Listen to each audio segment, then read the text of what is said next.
ఇంకో గొప్ప ప్రశ్న వేసేస్తున్నారండి. కో ధర్మ సర్వధర్మాణం భవతః పరమో మతః.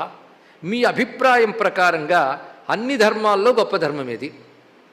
అదేమిటి? మొత్తం అయ్యాక శృత్వా ధర్మాన్ అశేషేన, అన్ని ధర్మాలు విన్నాక ఈ ప్రశ్న, అన్ని ధర్మాల్లో మీ ఉద్దేశంలో ఏది గొప్ప ధర్మం? ఈ ప్రశ్నే చాలా గొప్ప ప్రశ్న అండి. ఇక్కడ మీ ఉద్దేశంలో భవతః పరమో మతః, మీ అభిప్రాయం ప్రకారంగా అన్ని ధర్మముల్లోనూ గొప్ప ధర్మం ఏది?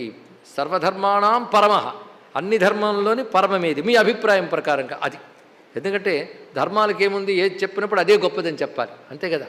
ఏ వ్రతం చేసినా ఆ వ్రతమే ఉత్తమ వ్రతం అంటాం, వ్రతానాం ఉత్తమం వ్రతం అని. అంటే అర్థం ఏమిటి? ఏదో ఒకటి చెప్పండి, ఏ వ్రతానికి ఆ వ్రతం గొప్పదంటే అది చేస్తున్నప్పుడు అదే గొప్పదని చెయ్యని చెప్పడం ఇక్కడ. అంటే ప్రతి ధర్మము కూడాను గొప్పదే. కానీ ధర్మాల్లో కొన్ని మంచి ధర్మములు, కొన్ని గొప్ప చెడు ధర్మములు ఉంటాయా? తక్కువ ధర్మములు, ఎక్కువ ధర్మములు ఉంటాయా?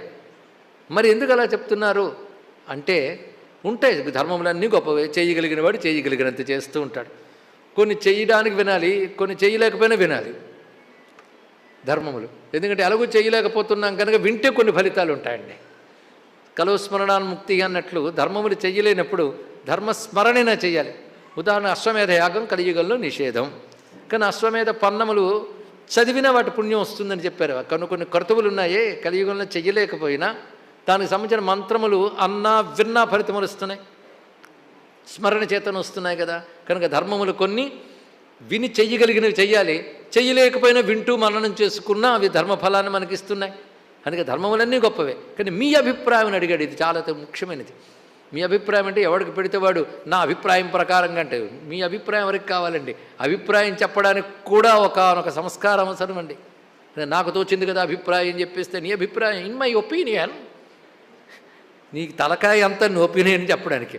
బతుకంతా నన్ను గడ్డి తిని బతికినటువంటి వాడు కూడాను ఒపీనియన్ చెప్పేస్తాడా? కానీ భీష్ముడిని అడుగుతున్నాడు, ఎవరినో కాదు. ఎందుకంటే భీష్ముడి వంటి వాడు అభిప్రాయం కావాలి. ఎటువంటి వాడు భీష్ముడు? అందుకే భీష్ముడి చేత ధర్మం చెప్పించాడు కృష్ణ పరమాత్మ, వీరి చేత వారి చేత చెప్పించలేదు. ఎందుకంటే ధర్మం చెప్పేవాడికి సంపూర్ణంగా ధర్మంపై జ్ఞానం ఉండాలి, ధర్మాన్ని ఆచరించిన వాడై ఉండాలి, రాగద్వేషాలు లేనివాడై ఉండాలి. మూడవది అది. ఎందుకంటే ధర్మం తెలిసిన వాడికి కానీ రాగద్వేషాలు ఉన్నాయనుకోండి, ప్రమాదం ఏంటో తెలుసా? తనకి ఇష్టమైతే అధర్మాన్ని కూడా ధర్మంలో మార్చి చెప్పగలడు. పాండిత్యం ఉంది కదా, అది పెద్ద ప్రమాదం. అడు తిప్పి ఇటు తిప్పి నేను చూపించవచ్చు. రాగద్వేషాలు చేస్తే మనవాడైన అనుకోండి, వాడి మీద ఇంకోగా అభిప్రాయం చెప్తాం, పరాయివాడు అనుకోండి మరొకటి చెప్తాం.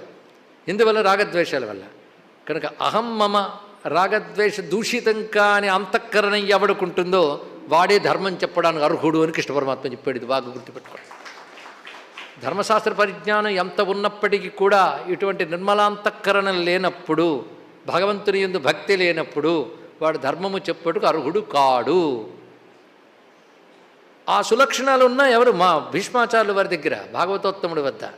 అందుకు అలాంటి మహానుభావుడు, ధర్మాన్ని కాచి వడపోసినవాడు, ఆచరించినటువంటి వాడు, అలాంటి మహానుభావుడు ఆయన అభిప్రాయం అయితే అది ఇంకా ఆలోచించక్కర్లేదు. అన్ని తెలిసినవాడు ఇది గొప్పది అంటే నీకు చాలా శ్రమ తెప్పింది. ఎందుకంటే నీకు మనకా అవగాహన లేదు, అన్న అధ్యయనము చేయలేదు. ఇవన్నీ చేసినవాడు అంత నిర్మలమైన వాడు చెప్పాడు అంటే ఇంక ముందు వెనక లేకుండా పాటించవచ్చు. అది నీలాంటి మహానుభావుడు. పైగా ఈ ప్రశ్న ఏదో మొదట అడుగుంటే ఇంతసేపు పట్టేది కాదు కదా. శృత్వా ధర్మాన్ అశేషేన మొత్తం 53 రోజుల పాటు అంపశయ్య మీద ఉన్నప్పుడు అంతసేపు ఆయన చెప్పి చివరికి అన్ని ధర్మాల్లో గొప్ప ధర్మం ఏది అంటే మొదటే చెప్పేసి ఉంటే ఇవన్నీ మొత్తం క్లోజ్. లేకపోయినా ఈ ప్రశ్న వేసి చివరికి ధర్మరాజుకు వచ్చింది ఈ ప్రశ్న. అప్పుడు ఏమిటి, ఎంతసేపు నాకు అలసటకు గురి చేసి ఇన్ని చెప్పిన తర్వాత అప్పుడు నీ అభిప్రాయం ప్రకారం ఉత్తమ ధర్మం ఏమిటి అని అడిగితే ఎప్పటి వరకు చెప్పినవన్నీ వ్యర్థములా? దీని అర్థం ఏమిటి? ఇది తెలియాలి. అంటే ఇంతవరకు చెప్పిన ధర్మములన్నీ కాదు, ఇప్పుడు చెప్పబోయేటువంటి పరమధర్మం మీద చాలు. ఇక్కడ చెప్తున్న విశేషం ఏంటంటే, ఇదివరకు చెప్పిన ధర్మములన్నీ చెయ్యగలిగినవి చెయ్యాలి. కానీ నేను చెప్తున్న సర్వోత్కృష్టమైన ధర్మం ఏదైతుందో ఇది పాటిస్తూ అవి చెయ్యాలని చెప్పడమే తప్ప అది విడిచిపెట్టి చేయమని కాదు ఇక్కడ. ఇది దీనిలో చెప్తున్నది. అదే భవత పరమమత, అన్నిటికంటే ఉత్కృష్టమైన ధర్మం ఒక్కటి ఆలంబనం చేసుకుంటే చెయ్యగలిగిన ధర్మములు శాస్త్రము చెప్పినవి నేను చెప్పినవి పాటించు. అందుకే ఇప్పుడు వరకు చెప్పినవి ఏమీ వ్యర్థము కావు. అవన్నీ వినాలి, అవగాహన చేసుకోవాలి, చెయ్యిస్తూ ఉండాలి, పాటిస్తూ ఉండాలి. కానీ నేను చెప్పబోయే పరమధర్మం ఏదైతే ఉన్నదో దాన్ని నువ్వు ఆలంబనంగా చేసుకుని ఇవి చేసేవనుకో ప్రయోజనం ఉంది. ఆ ప్రయోజనం ఏంటో మనం తెలుసుకుందాం ఇక్కడ. ఎందుకంటే శాస్త్రములు చెప్పిన ధర్మములన్నీ మనం చేయగలమా? అప్పుడే చేయలేమని చక్కగా తలూపేస్తున్నాం. ముందే దానికి సిద్ధం. ఒక్కడేనే ఇలా అంటాడేమో అని చూస్తున్నాను. ముందే చెయ్యలేమని సిద్ధంగా ఉన్నాం మనం ఇక్కడ. ఎలాగో చెయ్యలేము, నిజమే, కష్టం. తెలుసుకుంటున్న కొద్దీ ఎన్ని చెయ్యలేదేవో అని ఏడుపు వస్తుంది. తెలుసుకోలేదు కనుక వెళ్ళి బతికేస్తున్నాం. కానీ తర్వాత ఏడవాల్సి వస్తుంది తెలుసుకోకపోతే. ఇప్పుడు ఏడుపు వచ్చింది అనుకోండి, కొన్ని ఏడుపులు పోతాయి. అసలు ఏడిపే రాదు మూర్ఖుడికి, కానీ తర్వాత ఏడవలసిన జన్మలు వస్తాయి. తెలుసుకోండి ఇక్కడ. ఎందుకంటే పాపాలు పోవు కదా. పావనాని సర్వసహ.